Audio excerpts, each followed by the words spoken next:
ప్రభునందు ప్రియమైనటువంటి మీ అందరికీ యేసుక్రీస్తు నామములో శుభం తెలియజేస్తూ మనము ఈ రోజున యోహాను రాసిన 3వ పత్రికను ధ్యానించుకోవడానికి సిద్ధపడాలని మిమ్మల్ని వేడుకుంటూ ఉన్నాను. మనము నిన్నటి రోజున ఒక చక్కనటువంటి గ్రంథాన్ని ధ్యానించడం జరిగింది. పరిశుద్ధ గ్రంథంలో ఉన్నటువంటి 66 పుస్తకములలో ఒక్కొక్క పుస్తకము, ఆ పుస్తకంలో ఉన్నటువంటి ప్రాముఖ్యత, ఆ పుస్తకము సమాజానికి, క్రైస్తవ సమాజానికి, లోకానికి, మనుషులందరికీ ఏమి నేర్పుతుంది అనేది మనమందరము తెలుసుకోవాలి. మనము ఒకరికొకరు బోధించుకోవాలి, మనం ఒకరికొకరు హెచ్చరించుకోవాలి, ఒకరిని ఒకరు బలపరుచుకోవాలి. చాలామంది ఈ సూత్రాలను మర్చిపోయి జీవిస్తూ ఉన్నారు. క్రీస్తు ప్రేమతో దేవుని యొక్క వాక్యాన్ని మీతో పంచుకుంటూ ఉన్నాను. ఈ రోజున మనము యోహాను రాసిన 3వ పత్రికను ధ్యానించడానికి సిద్ధపడాలని ప్రభు పేరట కోరుకుంటున్నాను. యోహాను కూడా 3 పత్రికలు రాశారు. మరి ఆనాటి సంఘములో వీరు చాలా గొప్ప దైవజనులుగా ఉంటున్నారు. పేతురు, యాకోబు, యోహానులు అద్భుతమైనటువంటి వండర్ఫుల్ పరిచర్యను మరి చేయడం జరిగింది. మరి పౌలు గారితో సమానముగా గొప్ప పరిచారకులుగా వారు పేరు ప్రసిద్ధులు పొందటం జరిగింది. అలాంటి యోహాను గారు ఇక్కడ మొదటి అధ్యాయం యోహాను రాసిన 3వ పత్రిక పెద్దనైన నేను అంటున్నాడు. యాక్చువల్గా ఇన్ఫ్యాక్ట్ ఆయన అపోస్తులుడై ఉండి కూడా తన క్యాడర్ని ఏ విధంగా ఆయన తగ్గించుకుంటూ మరి మాట్లాడుతున్నారో మనం గమనించుకోవాలి. ప్రతి మాటకు, ప్రతి పదానికి చాలా గొప్ప అర్థం ఉంటుంది. ఈ అర్థాన్ని తెలుసుకుని ఎంజాయ్ చేయడం మాత్రమే కాకుండా ఈ పదంలో ఉన్నటువంటి ఆంతర్యాన్ని మనం గ్రహించుకుని దాని ప్రకారం జీవించడానికి, అది కలిగి ఉండడానికి మనము ప్రయత్నం చేయాలని ప్రభు పేరట కోరుకుంటున్నాను. ఇక్కడ ఆయన అంటున్నాడు, పెద్దనైన నేను సత్యమును బట్టి ప్రేమించు ప్రియుడైన గాయునకు శుభమని చెప్పి వ్రాయున్నది. గాయి గారు అక్కడ షెపర్డ్, ఆయన కాపరిగా ఉంటున్నాడు. ఆయనకి పత్రిక రాస్తూ సంఘములో ఉన్నటువంటి సమస్యల గురించి ఆయన ప్రస్తావించడం జరిగింది. ఎందుకంటే ఆ సంఘములో ఉన్నటువంటి ఒక ప్రాబ్లమును ఆయన సాల్వ్ చేయడానికై చాలా ప్రయత్నం చేయడం ఇక్కడ జరిగింది. ఆయన concerning A problem with in the church, అంటే సంఘములో ఉన్నటువంటి సమస్యల గురించి ఆయన మాట్లాడటం జరిగింది. సంఘాన్ని చూపిస్తున్నాడు. సంఘంలో ఎవరు ఉంటారు? విశ్వాసులు ఉంటారు.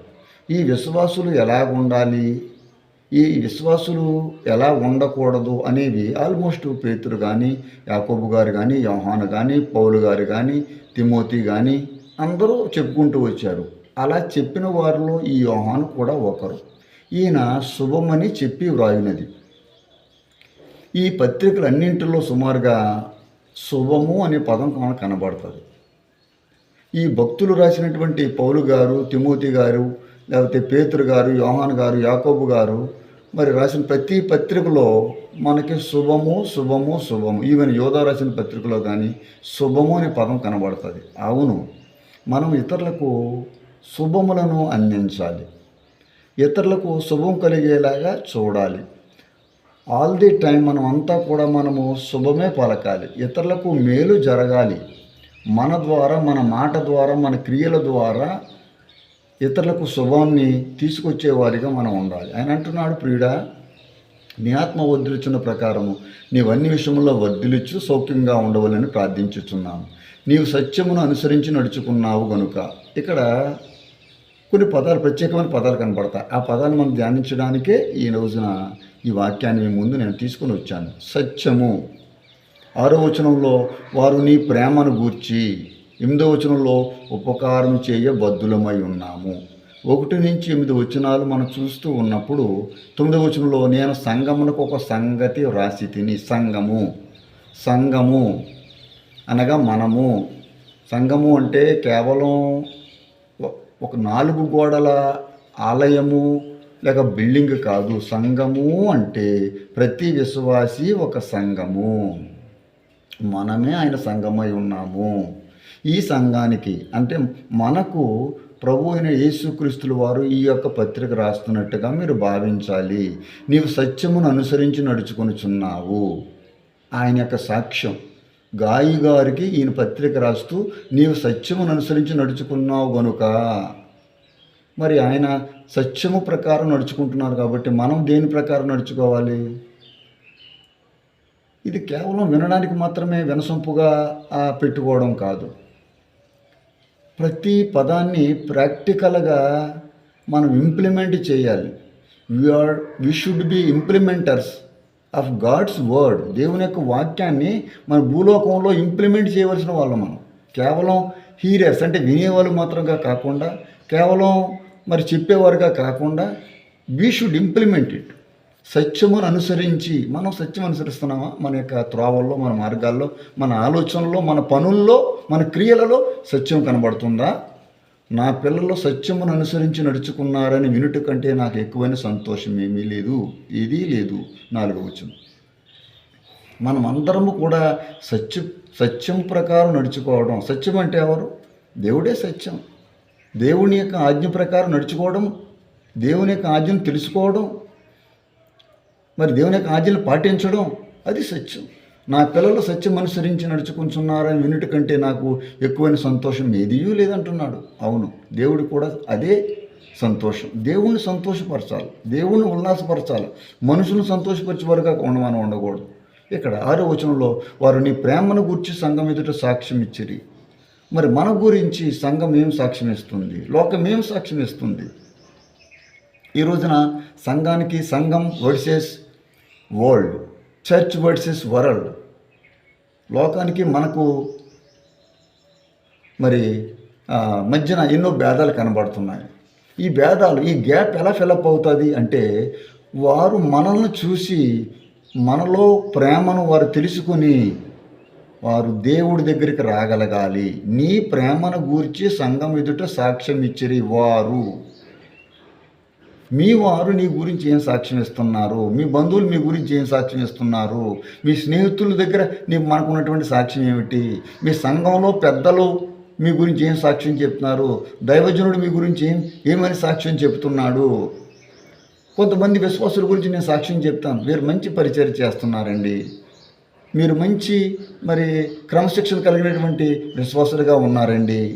8వ వచనము, అట్టి వారికి ఉపకారం చేయ బద్దులమై ఉన్నాము. Yes, the importance of hospitality for the gospel workers. పరిచయం చేస్తున్న వాళ్ళకి కూడా మన మరి ఉపకారం చేయవలసిన వారిగా మనం ఉన్నాము. అపకారం కాదండి. సంఘంలో మనమందరం కలిగి ఉండవలసింది సత్యము, 2వదిగా ప్రేమ, 3వదిగా ఉపకారము. ఇంకా మనం ముందుకు వెళ్తుంటే ఇక్కడ 2 వ్యక్తులు కనబడుతున్నారు. బై నేమ్ మొదటివాడు దియోత్రెఫే. 9వ వచనంలో 1 మ్యాన్ బై నేమ్ దియోత్రెఫే. 12వ వచనంలో దెమేత్రియు. 2 పేర్లు దగ్గర ఒకేలాగా ఉంటున్నాయి, కానీ ఇవి పూర్తిగా డిఫరెంట్. వారి ఇద్దరు కూడా డిఫరెంట్ పీపుల్. దీంట్లో ఈ సంఘంలో 2 వ్యక్తుల్ని ఈ భక్తుడు చూపిస్తున్నాడు. యోహాను రాసిన 3వ పత్రికలో మనకి 2 వ్యక్తులు కనబడుతున్నారు. ఎవరు వారు? వారిలో ఈ దియోత్రెఫే అనేవాడు ప్రధానత్వాన్ని కోరుకుంటున్నాడు. అతడు వదులుతున్నాడు, మమ్మలను అంగీకరించటం లేదు. వాడు మమ్మల్ని గురించి చెడ్డ మాటలు వదులుచు అది చాలనట్టుగా సహోదరులను తానే చేర్చుకొనక వారిని చేర్చుకొన మనసు గల వారిని కూడా అతడు ఆటంకపరచుచు సంఘములో నుండి వారిని వెలివేయుచున్నాడు. ఒకవేళ మనము సంఘంలో దియోత్రెఫే మాదిరిగా ఉన్నాము. చాలామంది సంఘమును కట్టే పరిస్థితుల్లో లేరు. సంఘం ఎదుగుతున్న సమయంలో చాలాసార్లు నా జీవిత అనుభవంలో కూడా సంఘాన్ని పడగొట్టిన వారు చాలామంది ఉన్నారు. దొంగ దర్శనాలు చెబుతూ సంఘం అంటే అది దేవుడి సంఘం అని మర్చిపోయి సంఘాన్ని విభజించే వారి విషయంలో ప్రత్యేకంగా మాట్లాడుతున్నాను. నేను పరిచయం చేస్తున్నటువంటి దినములలో నా సంఘమును సుమారుగా 6 మంది విభజించేశారు. సంఘము నుండి వెళ్ళిపోయారు, వేరే సంఘాలు పెట్టుకున్నారు. వేరే సంఘం పెట్టుకోవడం తప్పు లేదు, కానీ ఈ సంఘము మీద వదరటం, దైవజనుడి మీద వదరటం, దియత్రఫీ అనేవాడు ప్రధానత్వాన్ని కోరుకుంటున్నాడు. ఇలా ఎవరు వదులుతారు? ఇలా చెడ్డ మాటలు ఎవరు పలుకుతారు అనుకుంటున్నారండి మీరు? అంటే వారు ప్రధానత్వాన్ని కోరుకుంటున్నారు. దేవుని దగ్గర ఉన్నటువంటి దూత కూడా ప్రధానత్వాన్ని కోరుకుంటుంది. అది అప్పుడు పైనుండి కిందకి పడిపోసిన పరిస్థితి దానికి ఏర్పడింది. ప్రధానత్వాన్ని కోరుకోవడం కాదు. There is another witness. 12వ వచనంలో దెమెత్రయి అందరి వలన సత్యం వలన మంచి సాక్ష్యం పొంది ఉన్నాడు. దేవుడికి మహిమ కలుగును గాక. There is another man by name దెమెత్రయి. ఈ దెమెత్రి అనేటువంటి వాడు సత్యము వలన మంచి సాక్ష్యం పొందినవాడు. మంచి సాక్ష్యం సత్యము వలన, దేవుడి వలన, దేవునిలో ఉపకారము కలిగినటువంటి వ్యక్తిగా ఉండొచ్చు బహుశా, ప్రేమను కలిగి ఉన్నటువంటి వ్యక్తి అయి ఉండొచ్చు బహుశా. అతడు సత్యాన్ని అనుసరించినటువంటి వ్యక్తిగా మనకి ఇక్కడ కనబడుతూ ఉన్నాడు. ఈ పత్రికలో దేవుడు మనకు నేర్పుతున్నటువంటి 3 లక్షణాలు: సత్యము, ప్రేమ, ఉపకారము బద్దులమై ఉన్నాం, కలిగి ఉండవలసిన వారిగా మనం ఉంటున్నాం. దేవుడు ఈ వాక్యం ద్వారా మన సంఘములన్నింటినీ ఆశీర్వదించును గాక. ఆమేన్.